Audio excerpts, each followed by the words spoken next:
Glowing Up Latina, Season 3, Episode 16. Hi,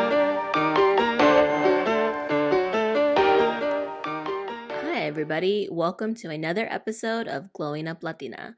I'm Kristina, and it is Sunday morning, and I'm ready to go. You are very intimate with me in my kitchen. I feel like you're very up close and personal, but I've gotten a little used to it over this last month, so we're ready to go. Before we begin, I want to make some announcements. Amanda is scheduled to be back next week. She will be returning for our month of love. How exciting! And again, I just want to remind everybody that you can still submit questions, comments, stories, anything you want for our season 3 finale. You'll be able to find the link to the Google form in our show notes. For a lot of platforms, if you click on the episode, so when it's playing, you click on the title of the episode, it should take you to the page where the show notes are. And that's where you can find the link to our Instagram, the link to our email, and the link to the Google form for your season 3 submissions. And don't forget, you can submit with your name or without. Anonymous submissions are more than welcomed. And lastly, I just want to say a big thank you to everybody for coming on this journey with me this month. It was definitely something that was outside of my comfort zone.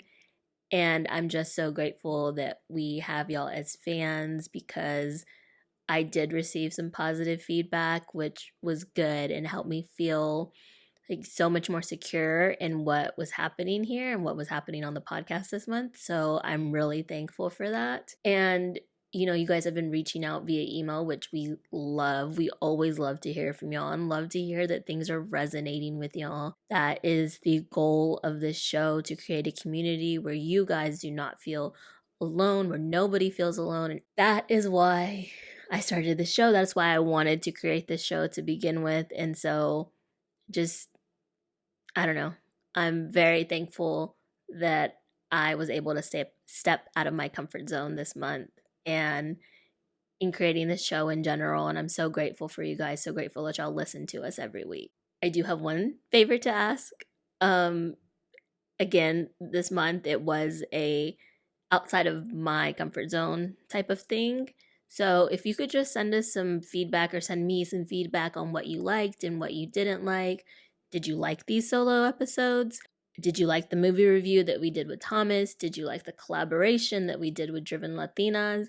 The interviews I'm pretty solid on. Y'all seem to like those, and I hope to bring y'all more in the future. But if you could just take a minute to send a quick DM or an email, be like, hey, I didn't like this, but I did like when you did this. Or if you straight up just didn't like something, let me know. I do want to know that as well, so that we can continue making this show the best that we can for y'all. Okay, so the topic today, I am pretty nervous about. I'm not going to lie. I'm just nervous in the sense that it's something we haven't done before. I believe we've touched on it here and there, but to really dive into it, we haven't. And I'm just kind of opening the door to this topic. There's so much more that could be talked about when it comes to this. And we will dive into it more in the future. But again, I just wanted to kind of dip our toe in so that we have a reference point when we do really take that deep dive. So this week we will be talking about breaking generational cycles, breaking generational traumas. I had something entirely different planned for this episode, but I got a last minute burst of inspiration because I was just in deep reflective thought this morning. Part of my 2024 resolutions was to really chart the progress that I am making on the goals I want to accomplish this year, which for me requires reflection. And so I was reflecting on my progress for January, and one thought led to another. And then I was like, hey, we haven't done generational cycle breaking on the podcast yet. Let me dip our toe into that so that we can maybe dive more into it in the future.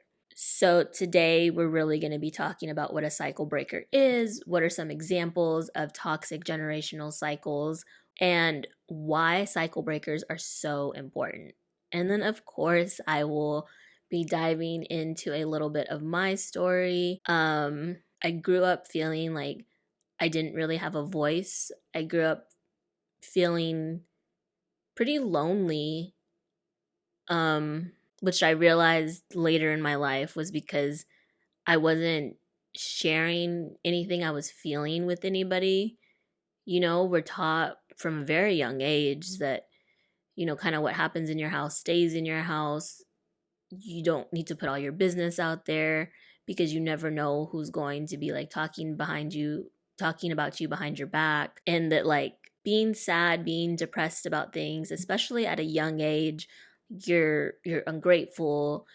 Like, what do you have to be sad about? Like, you have a roof over your head, you have clothes, you have food, like, you have extra things. Like, what is there for you as a child to be sad about? And I didn't have the words a lot of the time to share what I was feeling with people, but also, the environment to share wasn't always there for me the way that it is now. And so, I guess as a consequence, or like incidentally, I became a cycle breaker without even realizing it, because I wanted to be more in tune to my feelings. And now I'm very much a person who, I think I said it on the podcast before, but I feel what I feel when I feel it, and I don't make apologies for what I feel. And I have to be able to feel and process my emotions to work through them. And I will share to the extent that I can in that moment. And when I don't have the capacity or the ability or the words to share, I will share when I have like collected and gathered all my thoughts. But like at this point, my feelings are out there and I can't stop it anymore, I guess. Like, I've started it and it is what it is at this point. It just keeps happening.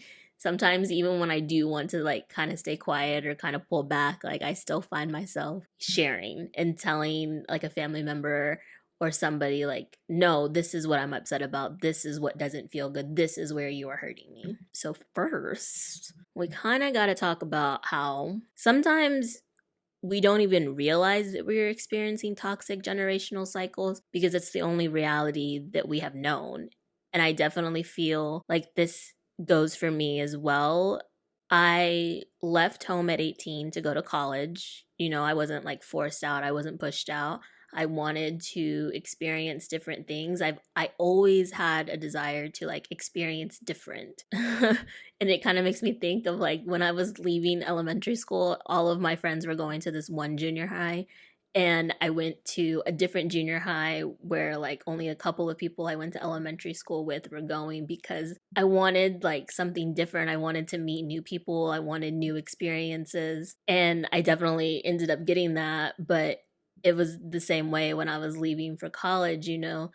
I had the option to like stay in my hometown. I had the option to go to schools in Texas, and then I had the option to go to New York. And what is more different than small town Texas than Brooklyn, New York?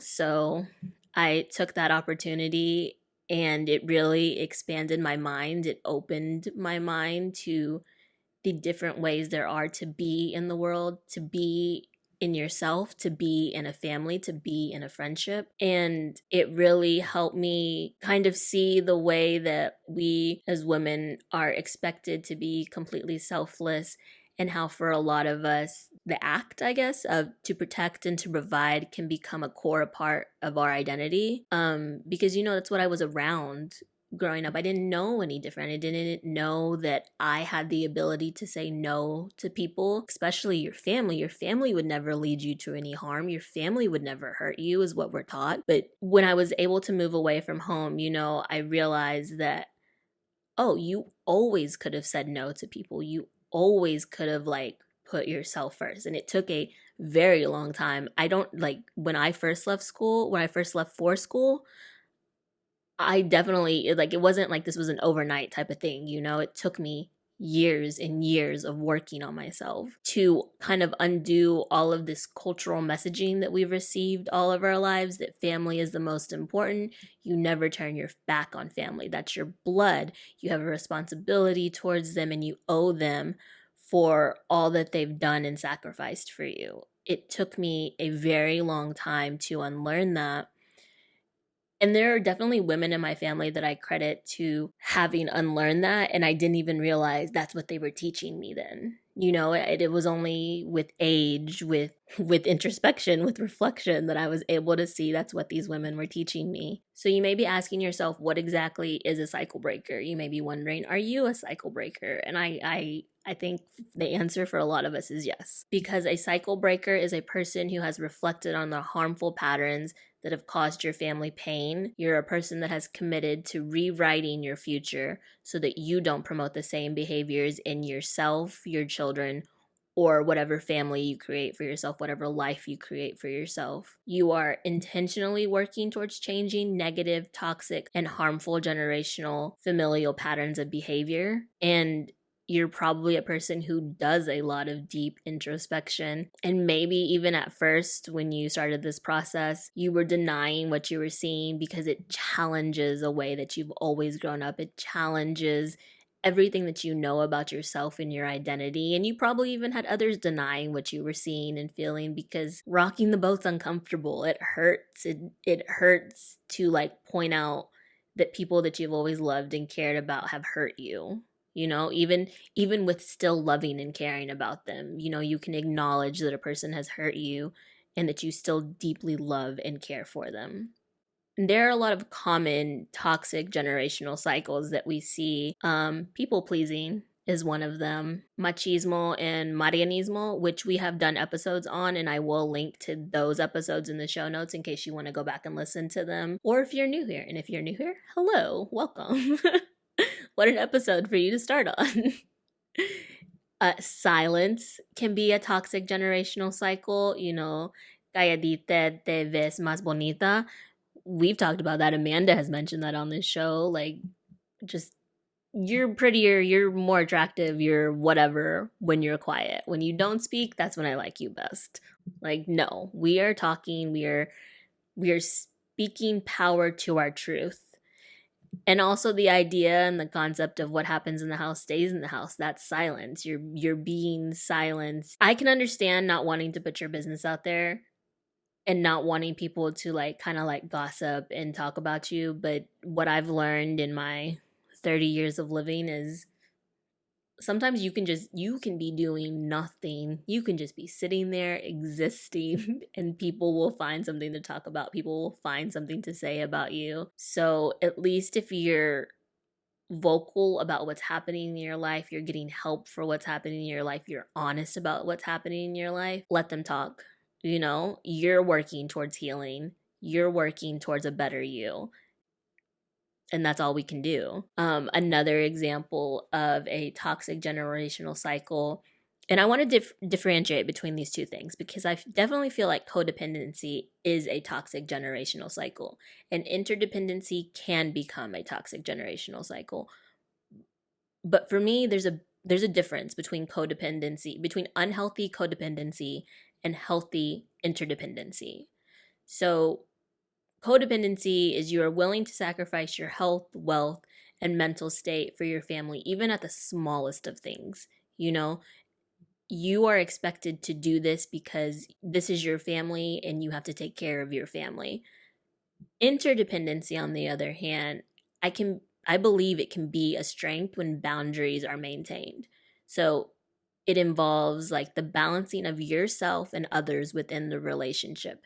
Everybody in the family, everybody in the relationship recognizes that each family member is working to be present and meet each other's needs in appropriate and meaningful ways.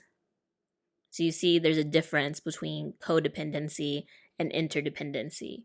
Codependency is sacrificing your health, your well-being, your financial gains for your family, while interdependency is I am here for you, but sometimes I may have to step away to take care of myself, or I want to be able to help you in the ways that you need right now, but I don't have the bandwidth, I don't have the tools to do that right now, but I can come back to you when I do. I can listen to you, or I can be there for you in these ways, but I can't necessarily be there for you in the ways that you are currently wanting of me.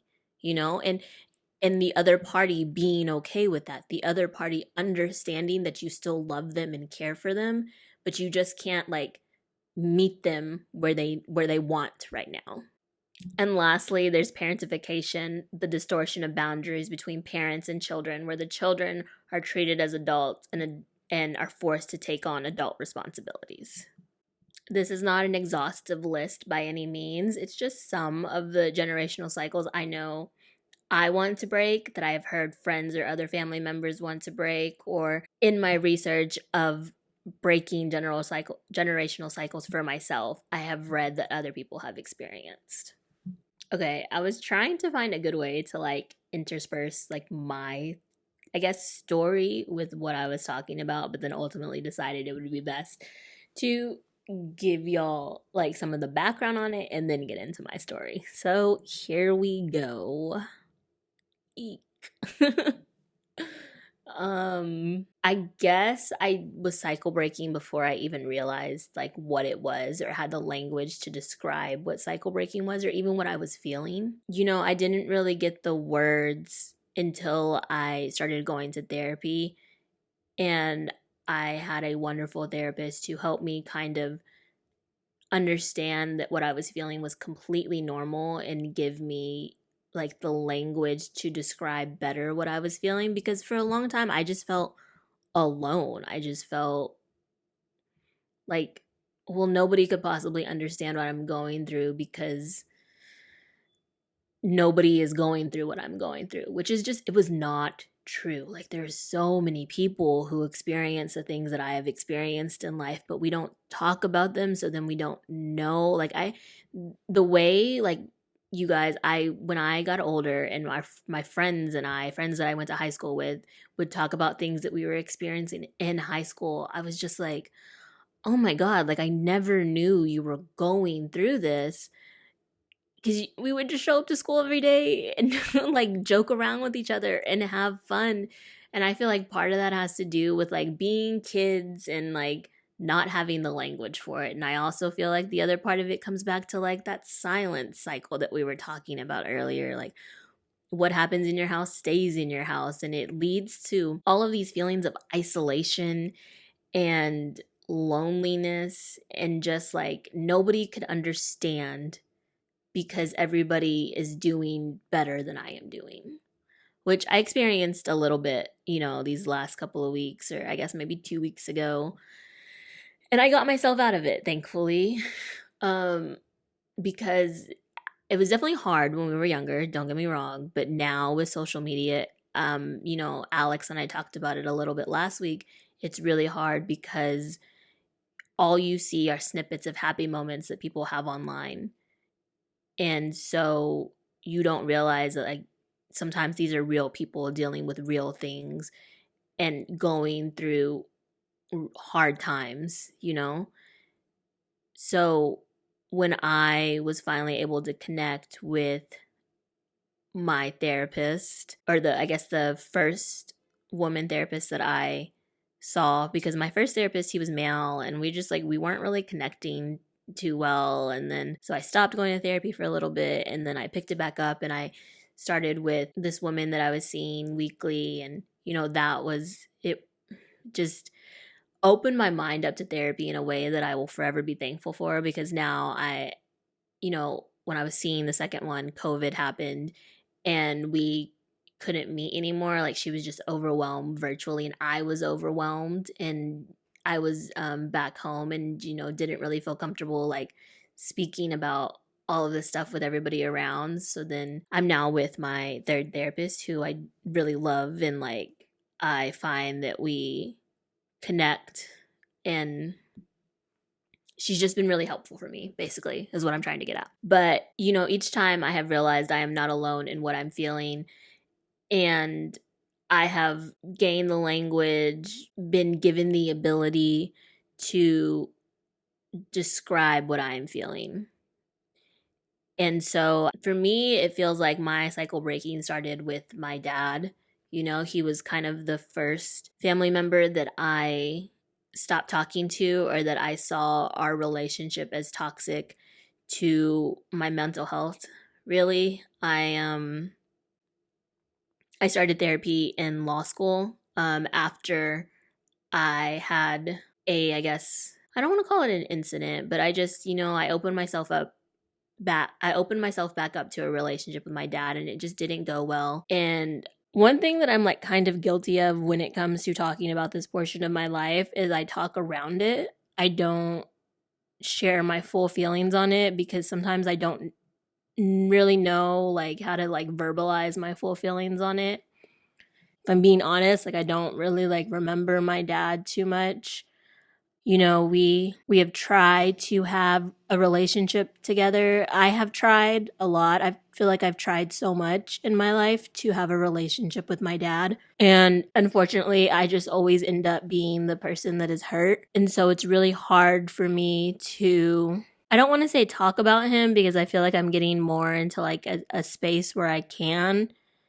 But I kind of just feel like sometimes that it comes off as like, oh my God, like she's talking about her dad again. Like, when are we ever going to get over this? She's like 30 years old. Like, what is the deal here? Like, come on now. And honestly, like sometimes I feel the same way. Like, oh my God, like I'm 30 years old. Why am I still crying about not having a dad? Dear Lord. But here's the thing is that like I wanted a dad. I wanted a dad growing up. I have wanted a dad at several points throughout my life. But there were also just issues with like not being truthful or respecting what I felt when I was growing up. A lot of the emphasis was being put on what he felt and what he was experiencing, which now I guess I can appreciate a little better because I am less in a child mindset and more like parents are people too, you guys. But it's always been really hard for me to, I guess, connect with my dad in the same way that I connect with my mom because my mom had things that she was going through as well and showed up for us and loved us and, took care of us and provided for us. Whereas my dad was just gone a lot of the time. And it's hard when you have a parent who's like doing the work and who is showing up to then have grace for a parent who's not. And what was most frustrating for me when it came to like the topic of my dad was how everybody seemed to like take my dad and his feelings into consideration and how it was making him feel like his kids not talking to him, but nobody ever like seemed to take into consideration like you don't come to the decision to not speak to a family member, to not speak to a parent lightly. It's not like I was so flippant in deciding like this was how it was going to be. I put so much time, I put so much effort into trying to build a relationship. I put so many tears into trying to build a relationship with a person that consistently showed me they did not want a relationship with me. Or if they wanted a relationship with me, then it had to always be on their terms based on like what they thought and how they felt. I still struggle with even talking about it now because it feels so like disrespectful. It feels so like, well, you shouldn't like talk about your parents this way. You shouldn't put this out there about your parents. But the thing is that for so long I said nothing. I did nothing. I acted like it didn't bother me. I acted like, oh, it's okay. Like some people go through this and this just happens to be the way that like our life is.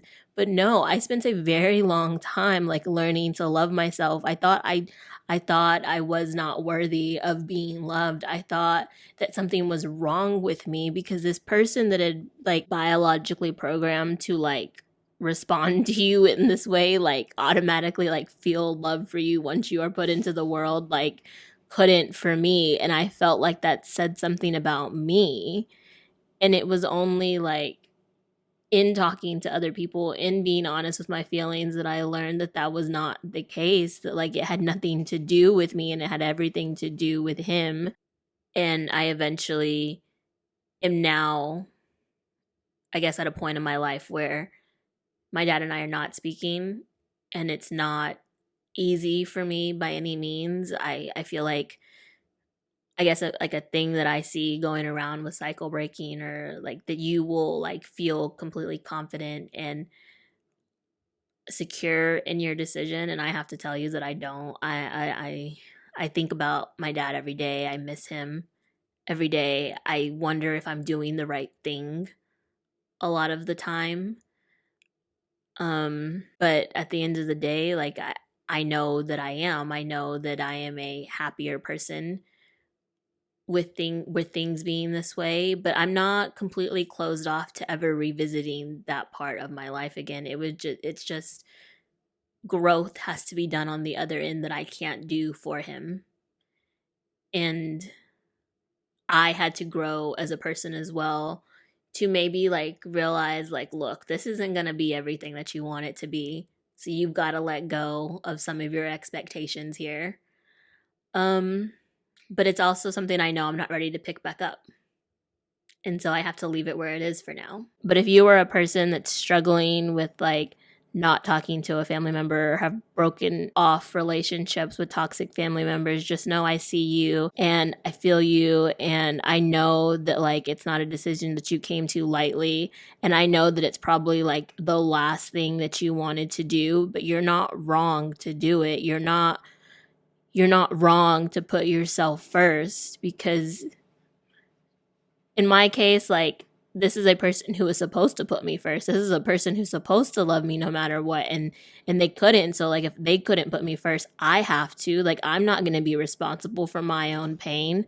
And that's eventually how I had just had to come to the decision that, you know, it was not the right time for us now. So that was one, I guess.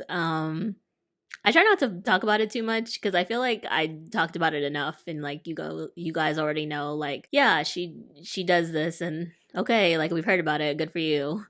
Um, the other one I would say is like I think I mentioned it at the top of the episode. I left for college when I was 18, and like I said, it opened my mind in a way that I was not expecting. I was able to kind of see how other people were living their lives, how other people live their lives in relation to their family, and like what things were okay and what things were not. Um, but here's the thing, I was able to move away because like my mom encouraged me to do so. Like for me and my family, my mom is like the OG cycle breaker because, you know, she had people around her who were like, why would you let her go so far away? Like, why wouldn't you just make her stay closer to you? And my mom essentially was like, why would I stunt my child's growth? Why would I hold her back from anything? So, like, thank you, mom. But, you know, it's true. Like, why would a person who is supposed to want to see me do all of the great things in life keep me small, keep me in a place that would keep me small? You know, and moving away wasn't easy. It hurt. It was a good decision for me to make, but I knew that it hurt my mom and other family members around me because I was leaving them and I felt like I was abandoning my brothers. I felt like I was abandoning my family. But I, which I guess is where like kind of the codependency, interdependency comes into play. Like in that moment, I would say I was experiencing some codependency because I was just like, you know, it's my responsibility to stay here and like help take care of my brothers and help my mom take care of the things that she needs help with. But because I had the mom that I did, even though I was having feelings of codependency, my actions were ones of interdependency. I was able to move away and build a life for myself. And I've been doing that for the last 10 years. And I was only oh my god, more than 10 years now because I am 30. So I guess almost 12 years now. But I was able to do that because I was raised by a woman who set out on her own path, who saw what she did not like in her family and tried really hard not to recreate it in the family that she made, you know, and I saw it even in my Mimi. You know, she stuck true to who she was. Both of these women staying true to who they were has allowed me to stay true to who I am, even in like moments that I knew would hurt them, like moving away from college, like moving away for college, or like staying here post college and continuing to live my life here. I will say that both most people in my family are way more proud of me than they are sad by the decision that I continue to live in New York, which I feel like is breaking the cycle of people pleasing a little bit, because if I was completely a people pleaser, completely somebody who just gave in, I'd be in Texas. I'd be living in my hometown. I would have gone to college at the university in our town. I would have, done the things that my family wanted to do. And even now, like with the people pleasing, my grandma is a very big champion. My Mimi is a very big champion of like telling me like you do not have to do what other people want you to do. You do not have a responsibility to other people. You have a responsibility to yourself and what makes you happy and what you want to do first and foremost. So I love her for that. I love getting that reassurance from her. Um yeah, I'm surrounded by some really great women, you guys. Really great cycle breakers who have helped me to become the strong person that I am today. And lastly, the other cycle that I have committed to breaking is the cycle of silence. I for a long time was a person who did not like talk about her emotions or show her emotions outright.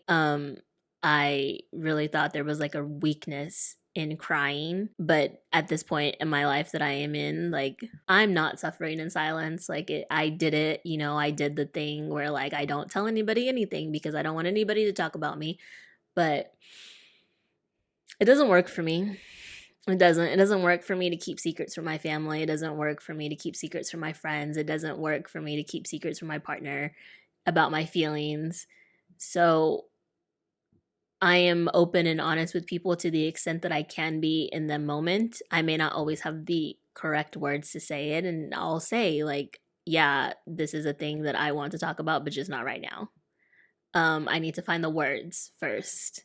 That is kind of my background with cycle breaking. But even in moments where I'm doubting the work that I am doing, doubting myself, doubting that I'm allowed to have the feelings that I am having, I try to remind myself that the work that I am doing is important. Cycle breaking is important. Cycle breakers are important because we are becoming enlightened to the toxic patterns in our family, in society, and we are working towards breaking them in our personal, familial lives and in society at large. Each one of us that is breaking a cycle to create a better generation, and then that generation will go on and continue to break cycles that will make the next one after them even better. It's a ripple effect. It's a butterfly effect. We are normalizing taboo topics. That's important. I feel like the personal part of this is a little disjointed because I still a little piece of me is like you need to keep that to yourself. You need to keep these things to yourself. But again, like one of the reason that I wanted to create this show, one of the reasons that the show was even born was because I didn't want people to feel alone. I didn't want people to feel as lonely as I did at some of like my darkest times. When I was growing up, I didn't have the words to describe what I was feeling. I felt voiceless. And the whole point of this podcast is for people to know that that people out there are experiencing the same things that you're feeling, the same things that you're going through, and have made it through, have healed from it, have created a life out of it, This episode was definitely easier than the first one, but oh my god, I could not have picked a more emotional or harder topic to do by myself. I don't I was just so inspired this morning. I was like, this is it. Like I can feel it in my bones. This is what I need to talk about today. So I hope this episode makes sense. I hope you got something out of it. Before we go, I'll give y'all my glow for the week. Uh I, for the longest time, had been seeing on TikTok, like, Aaron Brockovich, the movie, like, snippets from it. And I was like, I really want to watch this movie. Well, Netflix put it on their streaming service. And so I finally got to watch it last night. And I was not disappointed. So if you haven't seen it, go watch it. I think somebody said it was like a really old movie. I think my grandma, when I was talking to her, she said, "Oh, that's a really old movie," and I was like, "Ma'am, this movie was made in 2000." Like, 24 is not really old, just like 30 is not really old. But it was really, really good. I highly recommend it. And yeah, let me know what is making y'all glow this week. And before I let y'all go completely, please do not forget that you can now stream season 1 and season 2 in full. You can get caught up on season 3, and you can listen to new episodes every Wednesday, wherever you listen to podcasts or on YouTube, where this video will be. Please leave us a glowing review on Apple Podcasts. Rate us 5 stars on Spotify. And if you have any critiques, if you have any comments that you want to make, slide into our DMs, slide into our email. We are always happy to hear from you guys. You can find us on Instagram at glowinguplatina. And if you want to slide into that email, it's glowinguplatina@gmail.com. And until next week, keep glowing me, huh? Bye.